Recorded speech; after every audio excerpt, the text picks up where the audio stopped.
The stars had always watched Earth in silence.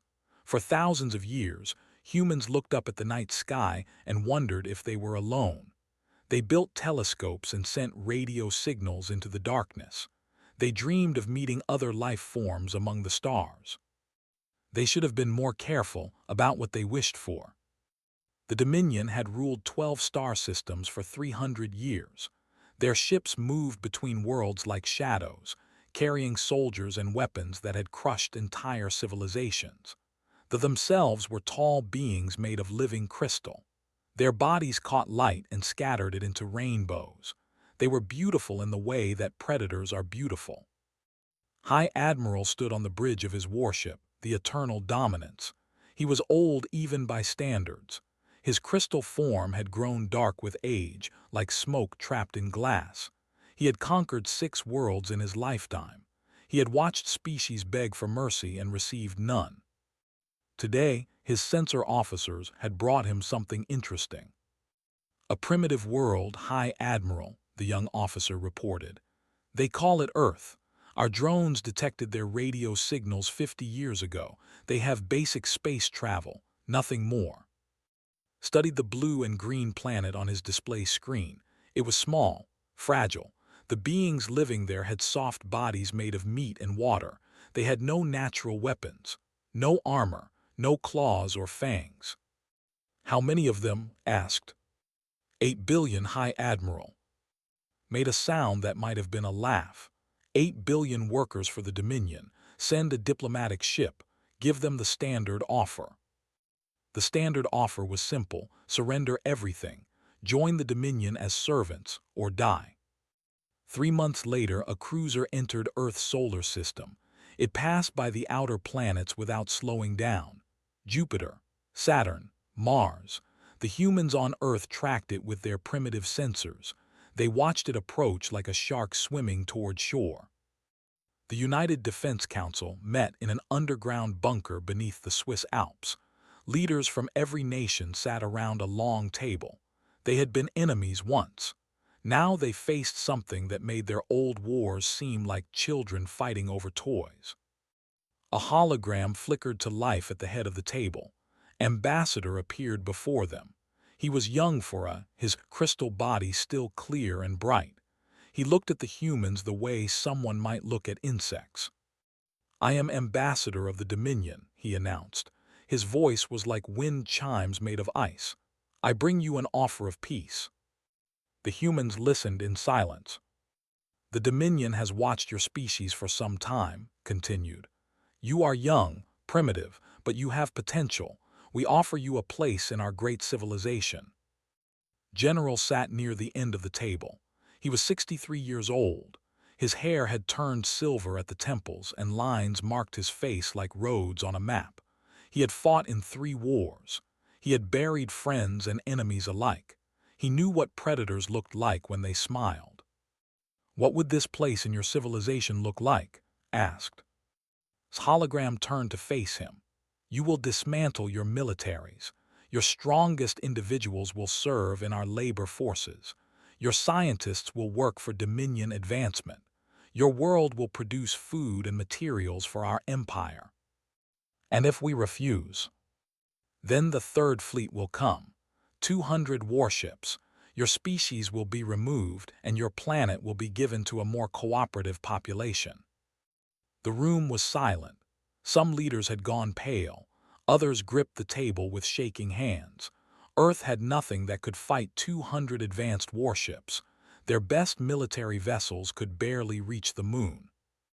General looked at the alien ambassador. He thought about his children. The billions of people above them who had no idea what was happening in this room. Then he thought about a facility hidden deep beneath the Pacific Ocean.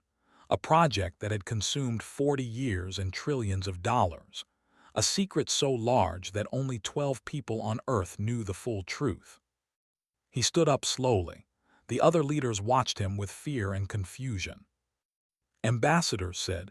His voice was calm, almost friendly. "I appreciate you coming all this way. I understand the Dominion is very powerful. I understand you have destroyed other civilizations before. hologram flickered with what might have been amusement. "Then, you understand your position." "I do," nodded. "And with full understanding of that position, on behalf of Earth and all of humanity, I must respectfully decline your offer."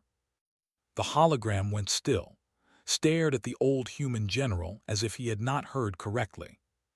"You decline. We decline. You would choose death for your entire species." Smiled, it was not a warm smile. It was the smile of a man who had seen too much death to fear it anymore. "We choose to remain free. Whatever comes next, we face it standing up." Was quiet for a long moment. When he spoke again, his voice had lost its false warmth. "The Third Fleet will arrive in 6 of your months. Use that time to say goodbye to your loved ones. The Dominion does not offer mercy twice." The hologram vanished.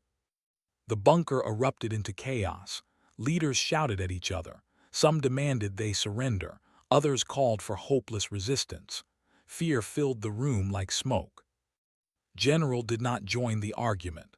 He walked to a side door, where a young officer waited with a secure phone, took it, and dialed a number that existed in no record. A voice answered, "General." "Wake her up," said. "We have 6 months." "Sir, she's not ready. The tests."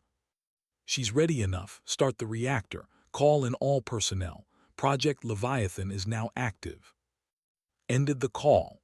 He looked back at the panicking leaders, then up at the ceiling, as if he could see through the rock and earth to the stars beyond. Humanity had always been afraid of the dark, but somewhere along the way, they had learned to build monsters of their own. The Dominion thought they were coming to conquer sheep. They had no idea that Earth had been preparing for wolves. In a facility beneath the Pacific Ocean, lights flickered on for the first time in years. Massive generators hummed to life. And in a construction bay 3 kilometers long, something ancient and terrible began to wake. The stars had finally answered humanity's call. They were not going to like what called back. 6 months passed like a held breath. On Earth, people tried to live normal lives. They went to work. They raised their children. They pretended the sky was not about to fall. The governments of the world had told them about there was no point in hiding it. Panic had come and gone like a fever, leaving behind a strange calm. If the world was ending, people decided, they would face it together. High Admiral brought the Third Fleet out of hyperspace just beyond Jupiter. 200 warships dropped into normal space like stones falling into water. They arranged themselves in perfect formation, a wall of crystal and metal stretching across thousands of kilometers. Stood on his bridge and looked at the distant blue dot that was Earth. He felt nothing but boredom. This would be easy. This would be quick. Another primitive world added to the Dominion's collection. "Scan for their defenses," he ordered. His sensor officer worked the controls. The readings came back almost immediately. "Admiral, they have launched ships. 17 vessels approaching our position." 17, repeated. He was sure he had heard wrong. "Yes, Admiral, 17. The bridge crew exchanged glances. Someone made a sound that was almost a laugh, then another. Soon the entire command deck was shaking with amusement. Allowed himself a smile. The humans were even more foolish than he had expected. 17 ships against 200. It was not a battle, it was a joke. "Show me these brave defenders," commanded. The main screen flickered and displayed the approaching human fleet. The ships were ugly things, blocky and graceless. They looked like they had been built by welding metal boxes together. The largest was perhaps a quarter the size of a destroyer. They moved in a loose formation around a central point that appeared blurry on the sensors. "What is that in the center?" asked. "Why can we not see it clearly?" "Some kind of interference, Admiral. Perhaps a sensor malfunction on their part, or a primitive attempt at stealth technology." Waved his hand dismissively. "It does not matter. Whatever they are hiding, it cannot change what happens next." He ordered a channel open to the entire fleet. He wanted every ship to witness this moment. He wanted the humans to hear the contempt of their conquerors. "Humans of Earth," announced, his voice broadcast across space. "I am High Admiral of the Dominion. I see you have come to meet us. I admire your courage even if I question your intelligence." He paused, letting his crew's laughter fill the transmission. 17 ships, 17, against the fleet that broke the Empire, against the force that turned the moons of Tethys into ash. Do you understand what you face? The channel remained open, wanted to hear them beg. He wanted to hear them realize their mistake. A calm voice responded, "Admiral, this is General of Earth's United Defense Force. We understand exactly what we face." "Then surely you understand that resistance is pointless. Surrender now, and we may show mercy." Mercy? The human general's voice held something strange. It took a moment to recognize it. Amusement. The human was amused. "Admiral, let me tell you something about humanity. I have no interest in your history lessons." "You should," his voice hardened, "because you made a mistake. The same mistake every predator makes when they see something small and soft. You assumed we were weak." Felt a flicker of irritation. "Your ships are primitive. Your weapons are toys. What could you possibly have that would change this equation?" "Admiral, do you know why humans developed intelligence? We were not the strongest animals on our planet. We were not the fastest. We had no claws, no fangs, no armor. We survived because we learned to make tools. We survived because we learned to work together. We survived because when something threatened us, we did not just run. We built better ways to kill it." On the sensor display, the interference around the central point in the human formation began to clear, watched with growing confusion. The blur was dissolving, revealing something behind it. Something large. "Admiral," the sensor officer said. His voice had changed. The amusement was gone. "Admiral, you need to see this." The main screen updated. The interference vanished completely. For the first time in his 300-year life, High Admiral felt fear. The ship at the center of the human formation was not hidden because of primitive technology. It was hidden because the humans had wanted it to be hidden. They had wanted them to see their small escort ships first. They had wanted them to laugh. The vessel that now filled the screen was a monster. 12 kilometers long, 4 kilometers wide. It was a mountain of black metal covered in weapons that the sensors could not identify. Gun batteries lined its surface like teeth. Missile tubes opened along its sides like hungry mouths. Hangar doors gaped in its flanks, large enough to swallow cruisers whole. The power readings coming from the ship made officers go silent. The reactor output exceeded the entire Third Fleet combined. It was impossible. It should have been impossible. "That," General said quietly, "is the UES Leviathan. We have been building her for 40 years, not in response to your ultimatum. We started construction long before we knew you existed, because we always knew something like you would come eventually." Stared at the massive vessel. His mouth moved, but no words came out. "You see, Admiral, humanity has spent its entire existence preparing for the worst. We have fought ourselves for thousands of years. We have imagined alien invasions in our stories since we first looked at the stars. We have dreamed of monsters from space, and we have dreamed of how to kill them." The Leviathan's weapon systems came online. Across its hull, lights flickered to life like stars being born.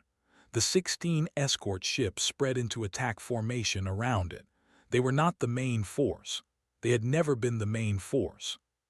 They were just the escorts. "You gave us 30 days to surrender," continued. "We are giving you 30 seconds to withdraw your fleet from our solar system.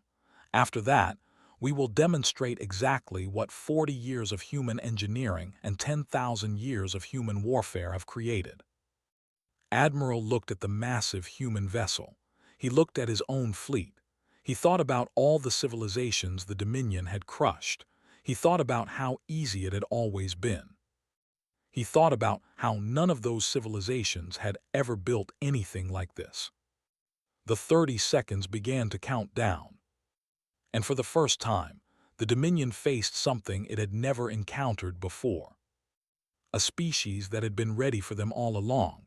The 30 seconds felt like hours. High Admiral stood frozen on his bridge, staring at the impossible ship on his display screen. His mind raced through options. Retreat would mean disgrace. The Dominion had never retreated from a primitive species. His career would be over. His name would become a joke. But that ship, that massive, terrible ship. "Admiral," his first officer said carefully, "what are your orders?" Looked at his crew. He saw the fear in their crystalline faces. He saw them waiting for him to make a decision. He had led them through countless battles. He had never failed them. His pride made the choice for him. "All ships attack formation," commanded. His voice did not shake. "Concentrate fire on the large vessel. It cannot possibly withstand our combined assault." The Third Fleet moved forward. 200 warships surged toward the human formation, their engines burning bright against the darkness of space. Weapons charged, targeting systems locked. They had conquered the galaxy with these ships. One human vessel, no matter how large, could not change that. General watched the approaching fleet from the Leviathan's command center. The room was buried deep within the ship, protected by layers of armor thicker than buildings. Screens covered every wall, showing different angles of the battle space. "They're not running," Captain Sarah observed. She was the Leviathan's commanding officer, a woman with steady hands and ice in her veins. "I thought they might be smart enough to run." "Pride," replied. "The same pride that made them think they could conquer us with a single ultimatum. Let's teach them what that pride costs." He nodded to the weapons officer. "Light them up." The Leviathan came alive. Along its spine, massive batteries rotated into firing position. These were not the small weapons humans used against each other. These were planet killers, designed to accelerate tungsten rounds to a fraction of light speed. Each projectile carried more energy than a nuclear bomb. The first salvo crossed the distance between the fleets in less than 2 seconds. Admiral watched 3 of his destroyers simply vanish. One moment they were there. The next moment they were expanding clouds of crystal and debris. There was no flash, no explosion. The rounds had passed through them so fast that the ships had not even known they were dying. "Return fire," screamed. The fleet unleashed everything it had.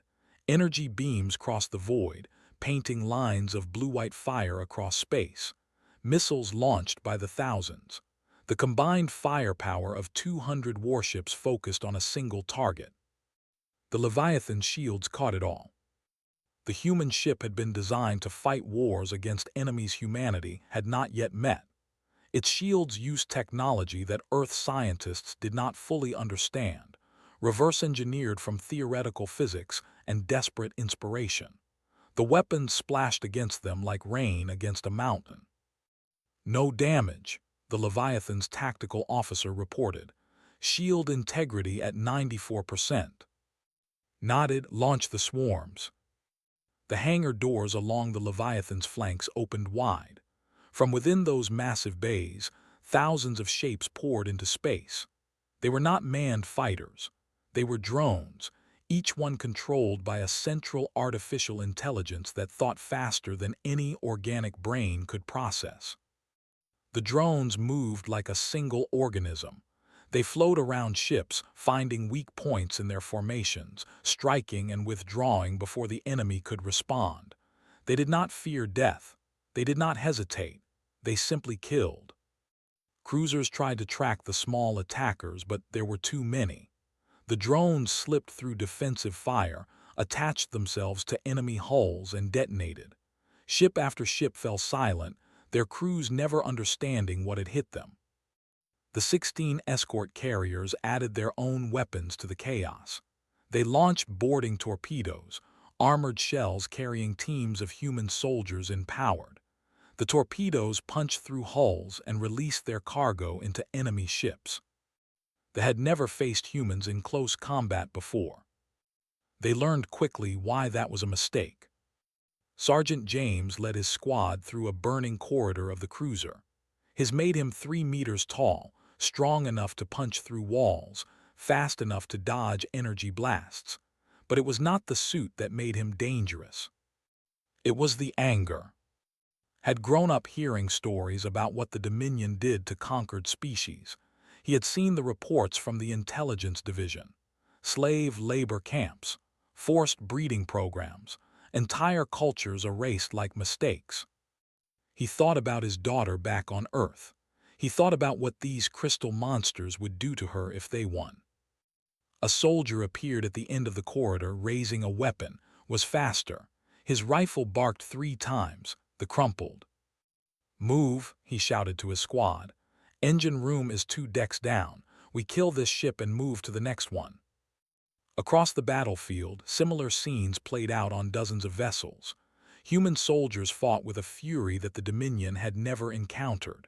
These soft, small creatures did not surrender. They did not break. They pushed forward through impossible odds, dying and killing in equal measure. Admiral watched his tactical display with growing horror. His fleet was being torn apart. Ships he had commanded for centuries were dying around him. The human drones were everywhere, too fast to track, too numerous to destroy. And that massive ship, that terrible Leviathan, continued to fire its with mechanical precision. "Admiral, we have lost 60 ships," his first officer reported. His voice cracked. "The humans are boarding our vessels. They are not taking prisoners." Said nothing. He was watching a destroyer called the Void's Edge try to retreat. A swarm of human drones caught it, surrounding it like insects around a dying animal. The ship's engines failed, then its weapons, then its life support. Then it was gone. "Admiral, we must retreat. The fleet cannot." "I know," his voice was hollow, empty. "Signal all ships, fall back to rally point 7. We retreat." It was the first time in history that an admiral had given that order against a species they had classified as primitive. But as watched the Leviathan turn its guns toward another cluster of his ships, he knew that they had classified wrong. These humans were not primitive. They were something far worse. They were survivors. The retreat order spread through the fleet like a disease. Ships that had never known defeat began turning away from battle. Engines flared as captains pushed their vessels toward the edge of the solar system, toward the hyperspace jump points that would carry them to safety. Pride meant nothing now. Only survival mattered. But the humans did not let them go easily. The Leviathan pursued with the patience of a hunting wolf. It continued to fire, each shot claiming another ship. The drone swarms harassed the fleeing vessels, picking off stragglers, crippling engines, turning retreat into chaos. General watched the tactical display with cold satisfaction. They're breaking formation, focus fire on their command ships, cut the head off the snake. Captain relayed the orders. The Leviathan's main batteries shifted targets, seeking out the larger vessels with the distinctive markings of fleet commanders. One by one, they fell. Admiral felt his ship shake as a round passed dangerously close. The Eternal Dominance was fast, faster than most ships in the fleet, but the human weapons seemed to be everywhere. "Status report," he demanded. 112 ships lost, Admiral." His first officer's voice was barely a whisper. "Another 43 are damaged and falling behind. The humans are. They are not letting them escape." Closed his eyes. 112 ships, more than half his fleet, destroyed in less than 3 hours, against one enemy vessel and its escorts. The Dominion had not suffered losses like this in 200 years. "What about our boarding parties?" he asked. "The ships they captured?" "Lost communication with all of them, Admiral. The human soldiers." The first officer hesitated. "They fought like nothing we have ever seen. They would not stop, even when wounded, even when dying. They kept fighting until their bodies failed. On the captured cruiser, Sargent stood in the engine room surrounded by the bodies of defenders. His was damaged. 3 of his 8 squad members were dead. The others were injured, but the ship was theirs. "Command, this is boarding Team 7, he reported through his helmet radio. "Is secured, ready to detonate on your order." "Copy that, 7. Good work. All teams prepare for extraction. We're pulling you out." Looked at the bodies around him. They had fought hard, harder than anyone expected. They were not cowards. They were just outmatched. Humanity had spent 10,000 years perfecting the art of killing. No alien species could match that experience. Extraction shuttles arrived minutes later, pulling the boarding teams off the captured vessels. As soon as the last soldier was clear, the explosives they had planted detonated. A dozen ships tore themselves apart from the inside, adding to the field of debris that now filled this part of space. Admiral watched the explosions with something beyond despair. His fleet was dying around him. His officers were panicking. The neat formations that had defined naval doctrine for centuries had dissolved into a scattered mob of survivors running for their lives. And still that human ship came after them. "Admiral," the communication officer's voice was strange, hesitant. "We are receiving a transmission from the human vessel." "Put it through." General's face appeared on the main screen. He looked calm, almost relaxed. Behind him could see the Leviathan's command center, the screens showing the destruction of his fleet from the human perspective. "Admiral said, I see you've ordered a retreat. Smart choice." Forced his voice to remain steady. "You have won this battle, human, but the Dominion will return, with more ships, more weapons. You cannot defeat an empire." "Maybe not," nodded slowly.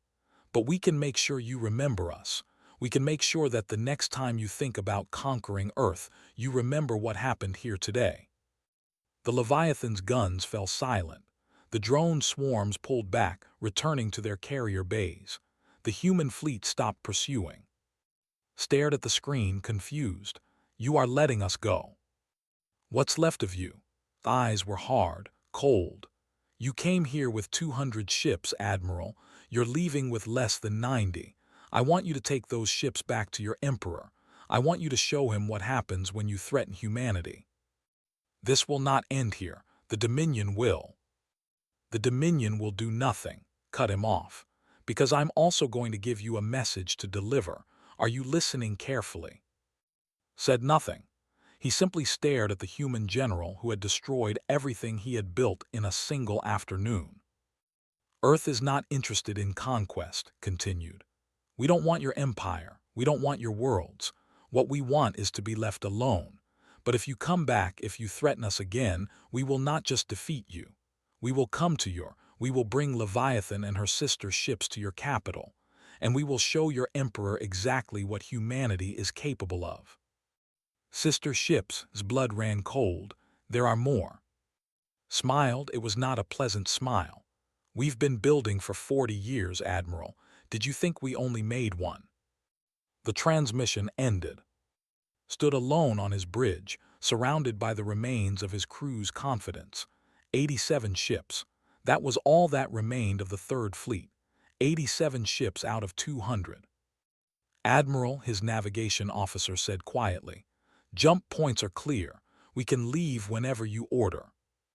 Nodded slowly. He took one last look at the tactical display, at the massive human ship sitting among the wreckage of his fleet, and gave the order. "Take us home." The eternal dominants turned away from Earth and fled toward the stars. Behind them, the Leviathan floated in silence, surrounded by the debris of arrogance. General watched the enemy ships vanish into hyperspace. His face showed no triumph, no joy, just the tired satisfaction of a man who had protected his home. "It's done," Captain said. "They're gone." For now, turned away from the display. "Bring our people home and start repairs on Leviathan. Something tells me we're going to need her again soon." The great ship began its slow journey back toward Earth, carrying the soldiers who had fought and bled for humanity's survival. They had won the first battle. But they all knew the war was just beginning. The eternal dominance drifted at the edge of the solar system, its engines cold and dark. Admiral had ordered the retreat, but his ship had not been fast enough. A final shot from the Leviathan had crippled the flagship's propulsion systems. Now he floated in space, while the rest of his surviving fleet jumped to hyperspace without him. They had not waited. They had not tried to rescue their admiral. Fear had made them forget their duty. Did not blame them. He would have done the same. "Admiral," his communication officer reported, "a human shuttle is approaching. They are requesting permission to dock." Laughed. It was a bitter sound empty of humor. "Permission? What would they do if I refused? Destroy us?" "Probably, sir." "Then grant them permission. Let us see what the victors want from us." The shuttle docked in one of the few undamaged hangar bays, walked through his ruined ship to meet it, stepping over debris and fallen crew members who had not survived the battle. The corridors that had once gleamed with power and pride were dark now. Emergency lights cast red shadows on crystal walls cracked by weapons fire. The shuttle's door opened. Human soldiers emerged first, their armored suits from combat. They moved with the careful alertness of predators, weapons ready but not raised. They had already won. They had nothing to prove. Then General stepped out. He was smaller than had expected, shorter than the soldiers around him. His uniform was simple dark blue with silver markings. No decorations, no medals, just a tired old man who had seen too many wars. But his eyes were the eyes of a killer. "Admiral," said, his voice echoed in the damaged hangar, "thank you for receiving me. I do not believe I had a choice." "No, you didn't," walked toward the Admiral, his soldiers falling into step behind him. "But I wanted to speak with you personally before we send you home." "Home's crystal form flickered with confusion. "You are releasing me. Your ship is crippled, not destroyed. My engineers can repair your engines enough to make one hyperspace jump. After that, you're on your own." Stared at the human. In 300 years of war, he had never met an enemy who showed mercy after victory. The Dominion certainly never had. Conquered species were enslaved or destroyed. There was no middle ground. "Why?" he asked. "Why let me go? I would not do the same for you." Stopped a few meters away. Up close, could see the lines on his face more clearly. The weight of command sat heavily on this human. "Because I need you to deliver a message," said, "and because killing you serves no purpose. You're beaten, Admiral. Your fleet is destroyed. Your reputation is ruined. Keeping you alive does more damage to the Dominion than making you a martyr." "You are cruel." "I'm practical. There's a difference." Reached into his uniform and produced a small device. He handed it to. "These are our terms," explained. "Earth demands nothing from the Dominion except peace. We will not attack your worlds. We will not seek revenge for your threats, but we expect the same in return." Looked at the terms were simple, almost insultingly simple. No tribute, no territory, just a promise to leave Earth alone. "Your emperor will not accept this," said. "The Dominion does not make peace with primitives. It will wound his pride." "His pride is not my concern."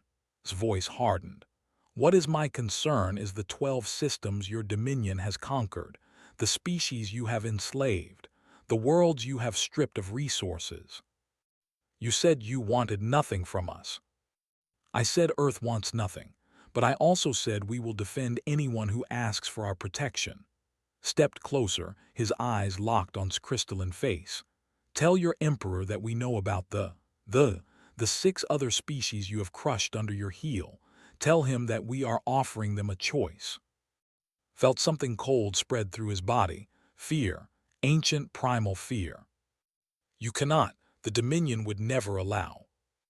"The Dominion allowed us to destroy 200 of your ships in 3 hours. The Dominion allowed you to lose half your fleet to a species you called primitive. The Dominion is not as powerful as you think. Turned and began walking back toward his shuttle. He paused at the door and looked back. Go home, Admiral. Tell your Emperor what happened here. Tell him that Earth stands ready to welcome any species that seeks freedom from rule. And tell him that if he wants to try again, we will be waiting. What are you? Asked. The question escaped before he could stop it. Your species was supposed to be weak, soft. How did you become this? Was quiet for a long moment. When he spoke, his voice was softer, almost sad. We asked ourselves the same question for a long time, he said. Why are humans so violent? Why do we fight so much? Why can we not live in peace with each other? He looked up at the stars visible through a crack in the hangar ceiling. Then we realized something. We fight because we have always had to fight. We evolved on a world full of predators and poisons and disasters. Every day of our existence has been a battle for survival. We are not peaceful because peace was never an option for us. But we also learned something else. We learned that the same violence that tears us apart can protect us when something worse comes along. We learned that our greatest weakness is also our greatest strength. He met thighs one final time. We are humanity, Admiral. We are the monsters that monsters have nightmares about. We did not ask for this war, but now that it has come, we will finish it, one way or another. The shuttle door closed. Minutes later, it departed, returning to the Leviathan that hung in the distance like a patient hunter. Stood alone in his ruined hangar, holding the that contained humanity's terms. Around him, his crew worked to restore basic systems. In a few hours, his engineers said they could make one hyperspace jump, enough to reach Dominion space. He thought about what he would tell the Emperor. He thought about how he would explain losing 200 ships to a species that had barely discovered space travel. He thought about the shame and the disgrace and the punishment that waited for him. But mostly, he thought about those human eyes. General's eyes. The eyes of a species that had spent 10,000 years learning how to kill and had finally found something worth killing for. The Dominion had ruled the galaxy for 3 centuries. They had crushed every enemy they faced. They had believed themselves invincible. They had been wrong. Because out in the darkness between stars, a new power was rising. A species born of violence and tempered by struggle. A species that built ships like the Leviathan and soldiers like the ones who had torn through his fleet. Humanity had announced itself to the galaxy. And the galaxy would never be the same. Far away, on a small blue world orbiting an ordinary yellow star, 8 billion people looked up at the sky and knew that they were no longer alone. They knew that the universe was full of danger and wonder and terrible things. But they also knew something else. They knew that whatever came next, they would face it together. They were humanity. And they were ready.